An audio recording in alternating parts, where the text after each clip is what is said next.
I want to talk about practice facilities, and the reason we discuss this topic is it's one that comes up on a large percentage of our turf advisory service visits, which is kind of the guideline I always use to develop talks and articles from.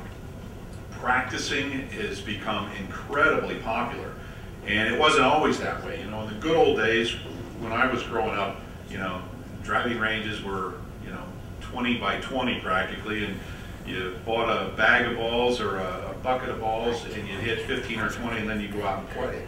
And they weren't really for practicing, they were really for warming up. Target greens, if you had them, was pretty much where the dump truck broke down and you smoothed it out a bit and stuck a flag in it. The flag was rarely straight, it was usually tilted in one direction or another.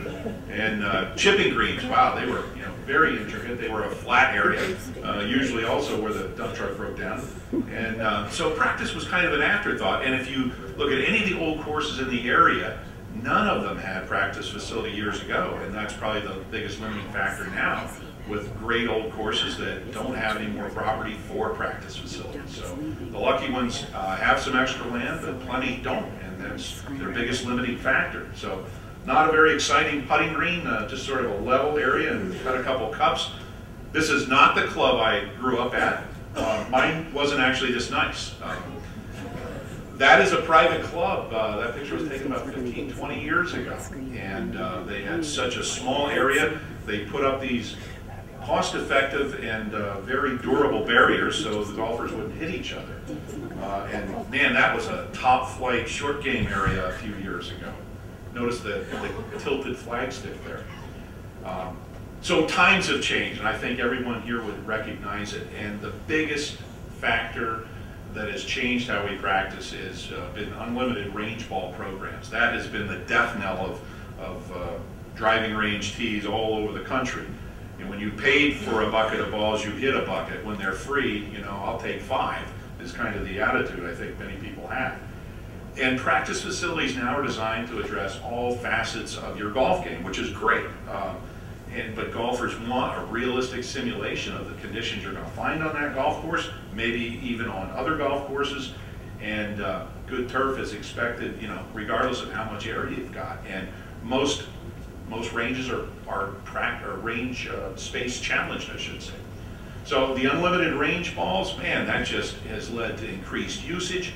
A really good problem to have, honestly. You don't want to ever discourage golfers from playing or practicing. Anything we can do to promote the game and grow the game is good, but man, it's had quite an impact on our turf. And under some conditions, we just can't maintain it. Too many players, too little square footage. There are absolute limits to what you can produce in terms of turf quality. And golfers just want to keep hitting balls. And by the way, don't do that drill, because if you stand in one spot for about a half an hour, you're going to leave 2 dead footprints. The turf can't take it. So poor practice facilities make for very unhappy golfers, and frankly, that's a major attraction to bring new golfers in, is to redevelop, expand, improve your practice facility. It is so incredibly important to golfers. It's a major point that people consider when they are looking at new courses and whether to play or to join. You know, there are some golfers that would rather hit balls than play golf. And I'm not sure that's great for the game, but that is the case. And when they do it, they want to be very comfortable, by the way. I'm not sure how we're supposed to grow grass under the shade awning in this situation, but thank heavens our golfers are comfortable while they're hitting 1,000 balls a day. And some courses have gone to other lengths to make sure our golfers are comfortable. Those are not in the Northeast, thankfully. But in all fairness, practice is great for the game, and practice facilities are a great addition to any golf course. It's a good place to train. It's a good place to introduce new golfers to the sport. You know, they're all good. The point of all this is that the bar with respect to practice facilities has definitely been raised, and tremendously. And practice is money. The reason I say that is it is a major factor in golfers deciding where to play and where to join. If you have a good practice facility, you're in the driver's seat. And if you don't and have the potential to develop a good one, I would encourage you strongly to look into it. And practice facilities comes they come in all kinds of different forms. They're, it used to be a driving range, a warm-up range, and maybe a practice green, maybe a chipping green, and they've morphed and developed so that now they might include, in addition to a driving range, a short game practice area or a short course, and I've seen a few courses in recent years try to combine short courses and short game practice areas. And of course, it's, they all come with varying levels of expense. Practice facilities are expensive to maintain, and if you're going to spend a lot of money and redevelop yours, which is certainly worth consideration, you need to think about how you're going to maintain it, because they have very specialized maintenance requirements that sometimes sort of get lost in the excitement of developing and designing and building a new practice facility. The lengths continue to surprise me. If you notice in the bottom of that image, there's a soil probe that is 18 inches long, leaning up against the stake that holds up the fence on this. That is a massive post, and 2 courses locally have spent well over $1 million to install driving ranges because they wanted to have that ability to beat balls. But in a constrained area, especially in one that is so populous as the one we live in here, you may have to go to extraordinary lengths just to keep balls on your property. The liability of having balls leave your property are pretty significant. That's about 18 inches, so you can get a feeling for how large that bracket is, that post is. And some of the driving ranges I see are not very attractive, but people are happy because they're able to beat balls. This kind of cracked me up. It was a course in upstate New York that got rid of their tennis court to put in a new short game practice area. And at this club anyway, they're getting a lot more use of the short game area than they were their tennis court. So my apologies to any tennis players in the audience. They get more and more complex, and so the reason for all this is I wanted to talk to you about what you really need, what the basics are. And with respect to a driving range tee, it's size. Bigger is better. You need it to spread the wear out on, you need it to facilitate heavier usage, and you need to be able to allow as many golfers to use it at one time as possible. You don't like to see golfers waiting in line if you don't have to. Location is always a nice feature to keep in mind. I mean, you'd like to have it convenient to the clubhouse, the first tee, but on an old property, if you have some land, it may be in the South 40, it may just not be an option. So that's an important thing to consider for convenience, and really more so for security, because you'll have some potential liability if it's a very remote area, and you'll have some other practical issues of getting golfers out and back and the security associated with that. Does it work? Is it functional? Will it work? And do you have the ability to get golfers to and from the practice facility without disrupting other areas of the course? Unquestionably, the biggest mistake anybody can make is to redesign a couple of golf holes, especially if it's a good golf course, to jam in a practice facility. I've seen several courses over the years ruined by doing just that. They may have a great facility at the end of the day, but they've got 15 good golf holes that work, and then you've got, the 3 that we reworked to jam in the practice facility. Golf on the golf course has to come first, practice after that. And then the last thing I would add is aesthetics, and I think this is way too high on many courses' list. And it's not that it's not important, it's just that the functionality of the practice facility is way, way more important than what it looks like. Here's a good example. It's a really attractive driving range tee complex, multiple levels. They have the ability to irrigate small areas so they can get turf regenerated, got a nice garden going there. But it's an enormous waste of area because they have multiple tees. And this is probably the most common mistake I see with respect to driving range tees. You need to maximize size and usable space, so that generally means making one large, one level tee, which may not be as attractive visually, but it's way more functional and it's going to work much better. You cannot make a driving range tee too large. It is physically impossible. I'm convinced of it. If you're at a private course in this area, I would say you want to shoot for about 2 acres. If you could do more teeing area than 2 acres, I'd do it. If you're less than 2 acres, which almost everyone is, a very, very select few, then generally speaking, you're going to have to rely on some level of artificial turf usage. And the smaller the tee is, the more you have to use the artificial turf, and or the more you have to restrict play. And you'd like unlimited use of the driving range. So just a quick diagram to explain what I'm talking about, multiple tees. A tremendous amount of area is lost with grade changes. Here in this not very attractive profile of a driving range tee, that's the usable area, potentially usable area. And if we flatten it out, do a cut and fill project, cut the higher area and make one larger tee, we've probably doubled the usable area on this example. Generally, when I walk it off and do the math, it's making a 1 level out of a 2 or a 3 level tee usually increase the potentially usable area by 25 or 35%. Sometimes it's a lot more. Sometimes it could be 50% or more. And when you're scratching and clawing for every last square foot, really square inch of usable area, that's a lot of area to gain. Now, you will get complaints that, oh, the range is too large, it's not very attractive, it's not very interesting, I can't see the targets from the back of the tee. All valid complaints, but when it comes to having better turf, I would shoot for better turf. And to get around having the target greens not visible, most tees are sloped from front to back. It gives golfers a little bit of help getting the ball off the ground. But if you tilt the tee from back to front by 1%, that'll actually make your targets a lot more visible. If you elevate the targets and lower the profile of the tee, in many cases you can make it work.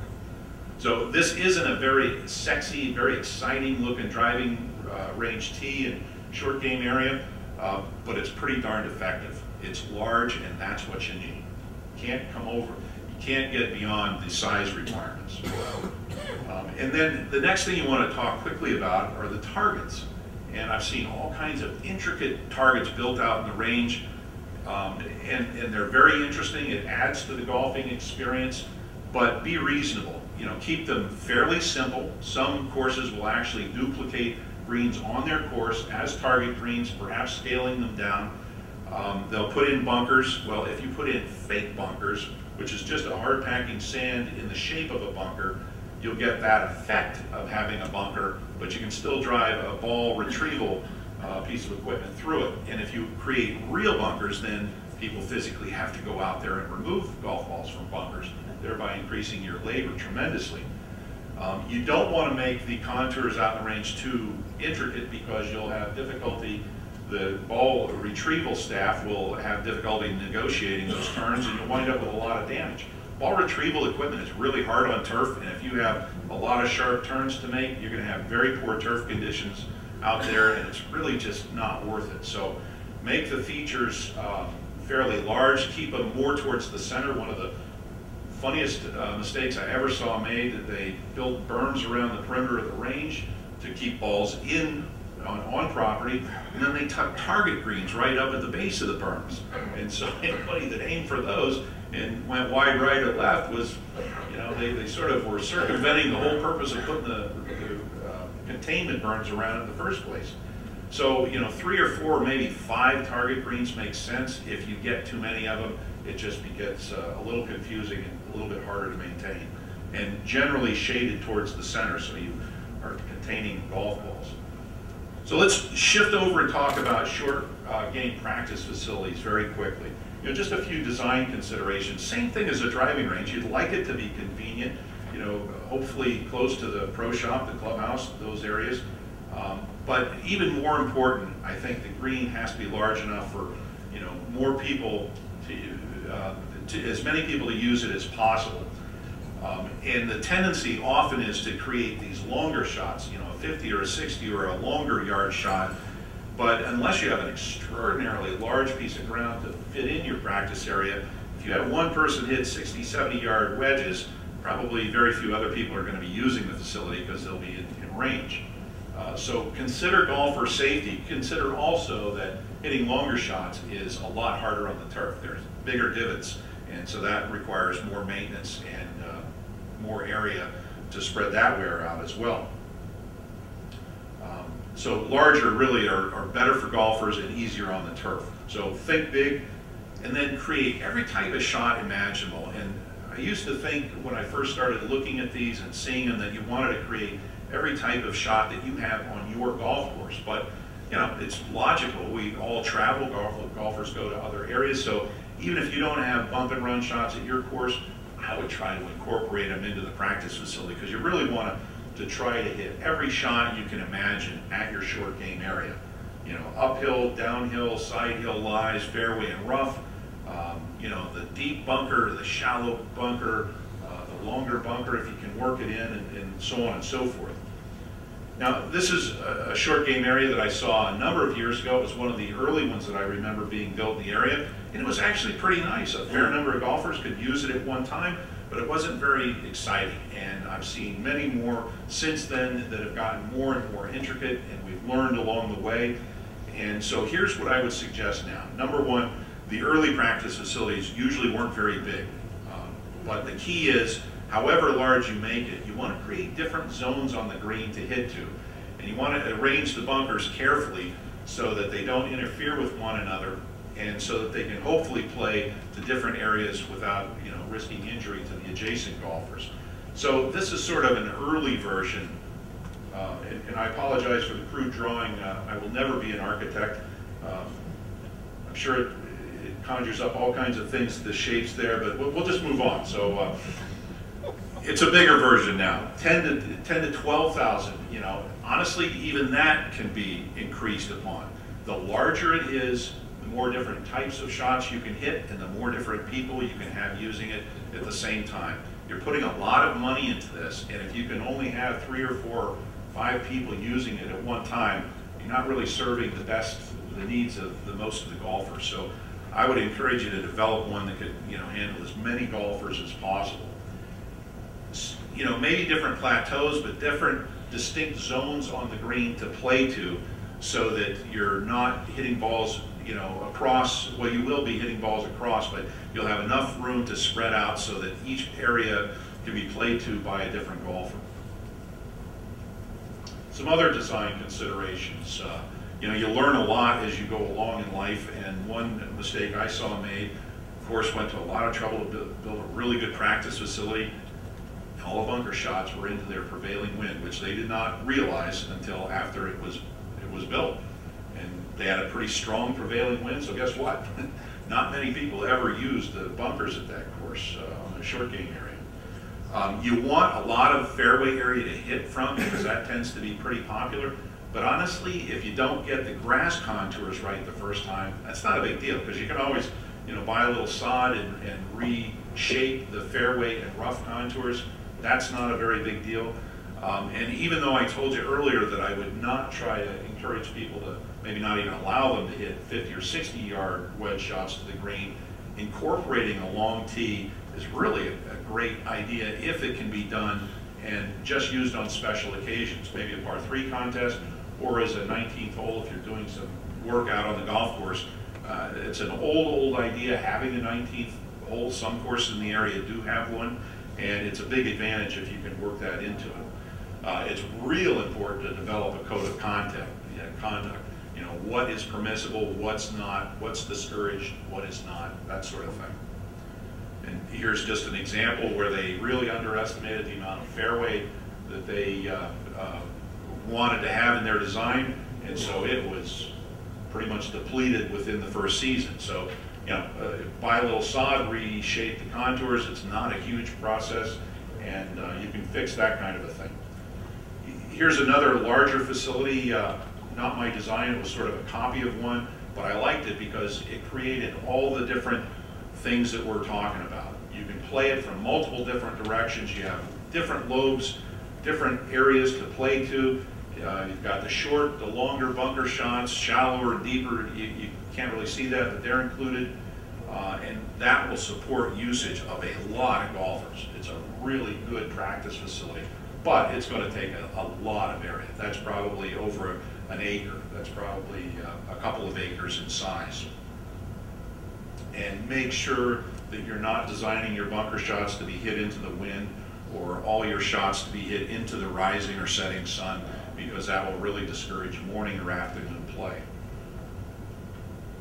So what's wrong with this one? And trust me, I've seen a lot of poor practice facilities. Well, this would probably be a good question on a practice facility 101 quiz, but there's a lot of things wrong with it. Number one, The green's too small. No matter where you're playing from, the green is just, you're playing to the same area of the green pretty much. It's about a 5,000 square foot green.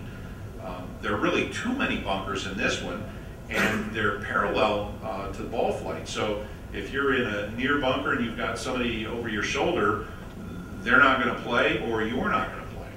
So too many bunkers and too many parallel to the ball flight, and too many are opposite one another. That's the other thing that you have to consider. People are going to scull shots out of these bunkers, so you have to consider the ramifications of hitting long. And the bunkers, you're really just trying to hit too many long bunker shots in this example. So half that number of bunkers would work out great. The bunkers should really be turned perpendicular to the line of flight, so you can have several people hitting out of the same bunker at once rather than parallel to the ball flight as well. This is, to me, a really good success story. Of course, generally in the Met area, they had a very limited amount of area, probably not even a full acre, and they had a body of water behind the facility on the other side of the trees. There's a pump house that they had to kind of jam the facility up against, but they were able to play it from really two sides, and they have a bunker near to the green on the left and a further one on the right. A lot of fairway area, and this picture is actually taken from the tee, giving them, I think it's about a 110-yard shot. They don't allow that tee to be used except for on special occasions, but they really took a limited amount of area and did a fairly cost-effective but very usable practice facility. And here I think they specify 60 yards in length. I would really cut that down, probably 30 or 40. And most of the time you probably want to be hitting even shorter shots than that. The longer the shot, the bigger the divot, the more divots you're going to fill. So let's just talk real quickly about some construction considerations. Depends on how your greens are built. I think the most important thing, regardless of whether you build it to USGA specs or you try to duplicate what you have on your golf courses, they need to be planted with the same grasses and they need to be maintained the same way. So I would not necessarily build a real clean root zone mix, high sand USGA green if you've got 100-year-old soil-based greens that have been modified with sand. You could actually try to duplicate that if you want. You have to have positive surface drainage. The different designs that I showed you with the lobes are easy to incorporate good surface drainage, hopefully in 3 or 4 directions, not all in 1 or 2 directions, because poor surface drainage just makes for more turf problems. And when it's getting a lot of traffic and it tends to stay wet, you're obviously going to have bigger divots, bigger ball marks rather, and more traffic issues. And I think it's real important that it react about the same way as your greens. Now, you cannot duplicate 50 or 100-year-old greens overnight. So you've got to give yourself some time with respect to the practice facility maturing. And a good thing to do is start with the same grasses. So I'm going to guarantee that the majority of the people in this room have polo bent greens on their course. So I would plant your short game practice area or your practice green to the same grasses so that you get the same effective feel when you play this. It has to be maintained like a green, and that's where the labor comes in. I've seen a few short game areas where they're really maintained more like a tee, and while it's great to hit balls to them, you can't take anything away from how the ball reacts on the green when the turf is cut a lot higher. And these actually don't get as much traffic. They get a lot of ball marks, but they typically don't get as much foot traffic. So they tend to be healthier and sometimes produce more organic matter. So that makes them a little bit softer and slower. So you may actually have to increase the level of maintenance on a short game area more than on the rest of your greens to accommodate the lack of traffic that it gets, and so that it does play about like your other ones do. But it's going to need essentially the same cutting and rolling schedule, the same cultivation, maybe even a little bit more top dressing than your other greens, maybe a little bit more verticutting. Your usage typically is going to be very heavy. It's going to look bad if you don't have the folks out there to fill the divots, and they're going to require a lot of time and effort and material to keep them filled and keeping the turf being reestablished. Assuming it's pretty well accepted and utilized, you're going to have to rebuild bunker faces every couple of years. You will get an inch of sand easily deposited over the course of a season, perhaps even more. And as that sand level builds up, turf quality declines. It looks pretty lousy. It may also build up to a point on the bank that it restricts surface drainage off of the green. So it'll maybe have a detrimental effect on the putting green turf. So they're not cheap to maintain. I guess that's the point. The other thing to think about is you need to consider when they're going to be used. People will want them up and running before the course is available, and maybe after the golf course is available in the evening. So it generally requires, depending on the size, multiple people to get these facilities up and prepared, and then the people can sort of melt away for the rest of the day, and then maybe come back in the afternoon or in the evening, or just do all your maintenance in the morning. But it's not going to be one guy on a mower. It's going to be a lot of people probably for a short period of time, and that's going to affect your staffing level requirements for sure. There's a lot of things that need to be done to these facilities. They are fairly maintenance intensive if you're going to keep them in good shape.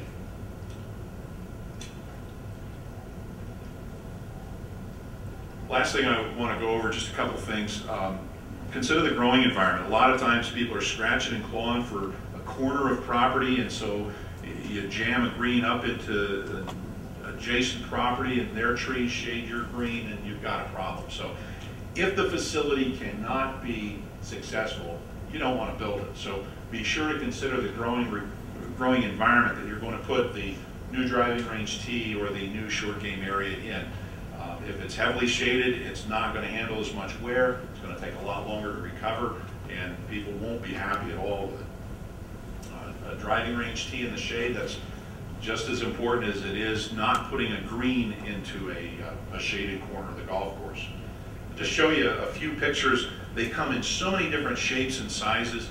I would encourage you, if you're giving any thought to this, to get in the car and go visit other courses that have these practice facilities, because you can walk away with a good idea or two from every one of them. And what works in one area may not work in another. So this is a fairly large facility in South Jersey. They actually have an island of turf there in the center, so they can hit downhill pitch shots out of long grass to the green. Obviously all kinds of bunkering. They get bigger and more impressive every year. And not everyone has room for them. Not everyone has a budget to support them. But in my experience, they've been extremely well received just about everywhere I've seen them put in. So real quickly on maintenance, I've already kind of gone through some of the key points, but it's going to require a lot of divot filling. That may cause you to want to create a divot mix storage system that is close to the practice facility. If you've got to haul it from the other side of the golf course, it may become more labor intensive. So storing top dressing supplies, other supplies near the practice facility might be a good idea depending on your physical plant. If it's overused and the size is limited, go with perennial ryegrass, or start it with Kentucky bluegrass and then overseed it with ryegrass. Bent grass is not going to handle a real heavy play situation. I've seen it tried on driving ranges many times over the years. I would say most of the driving range tees I've seen in recent years have been installed to one of the new low mold varieties of Kentucky bluegrass, because they're much more durable than creeping bent grass is. You don't seed them, you sod them because they're so slow to germinate and establish. But then you overseed them with rye, which is the fastest germinating and fastest recovering turf.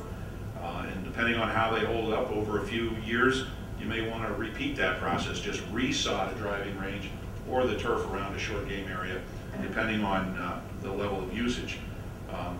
Nobody likes artificial turf, but very few courses I visit have enough driving range tee area not to have some artificial turf. The good news is that there are lots of different types of synthetic turf that are easier on our bodies and are a little bit more like hitting off of turf, so that's something to keep in mind. And at the end of the day, regardless of how big it is or how small it is, you have to regulate usage. You don't want it to be destroyed at the end of the year. You need to have recovery time in the fall, growing time in the spring, or be able to close one section, open another, and take it out of play during the middle of the season so that it doesn't get too far gone. And the last thing I wanted to touch on really is just to train the golfers, because how you train them has a big impact on how well the range will recover and how long it will last. Yes, you need to, fill divots. I showed a pre-germination slide there. Specialized irrigation so that you can irrigate smaller areas of the tee and not overwater areas that don't need to get seed back up. That's a big advantage if you can work it out. This is an argument I've been on many times on visits, how we should practice. As a youngster, I was taught to wipe out small patches of turf, and from the logical standpoint and from the standpoint of turf usage, that's very economical if you take out a square foot patch of turf. But from the recovery standpoint, that's the worst thing you can do. So I actually recommended for many years to spread the divots out, because the turf in this area that's been removed there is going to take probably a year or more, not to recover, but to develop enough sod strength that it will handle traffic and not just get blown right out by a twisting foot or another golf club coming through it. So spreading the divots out is a good option. Now some people argue against this, and there's good reason for that. Each swing is taking out a separate divot.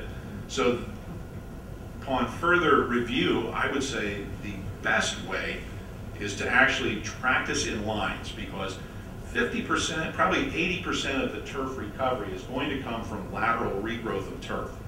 So if you take out a 2-foot square, you're asking the turf to grow laterally 2 feet. That's not going to happen very quickly. If you spread divots out, they'll heal in quicker. But if you practice in line, each additional swing, when you hit a ball in a line, you're putting the ball in the back of the previous divot. Each new swing is only taking out a fraction of a divot, probably a quarter, maybe even less of a divot. So practicing in lines like this is the most economical use of turf. It's really a good way to practice.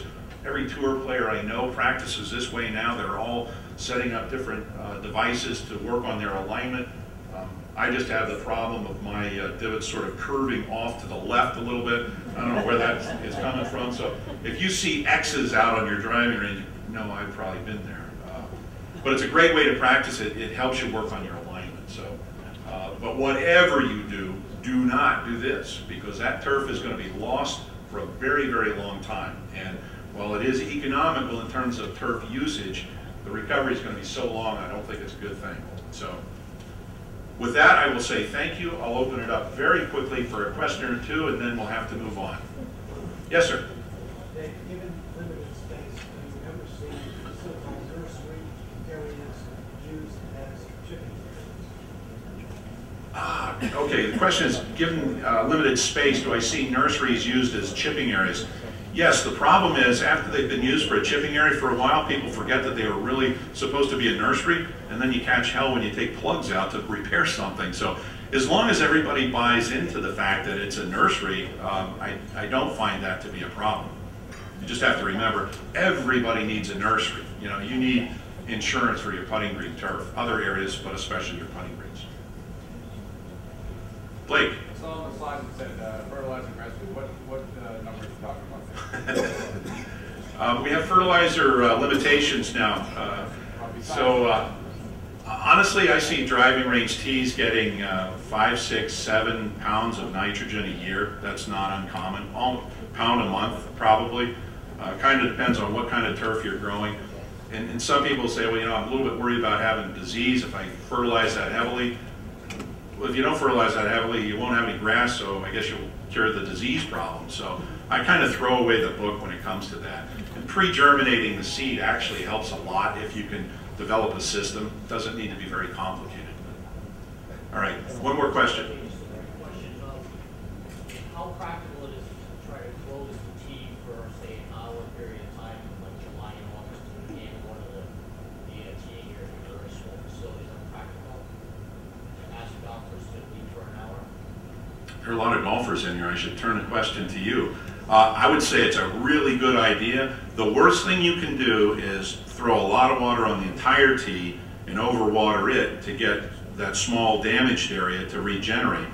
An overly wet tee, obviously you're going to have the turf problems, but it also is much more prone to wear injury. So I've actually seen a few courses put in the buried hose reels on their driving range tees so that they can run out and, quickly a couple times a day, just hit those areas. But I think it's a great idea. So if I were a golfer, I would give up the tee for a little bit of time every day if it ensured me having greater use of it over the course of the year, and it definitely will. So with that, I'll say thank you, and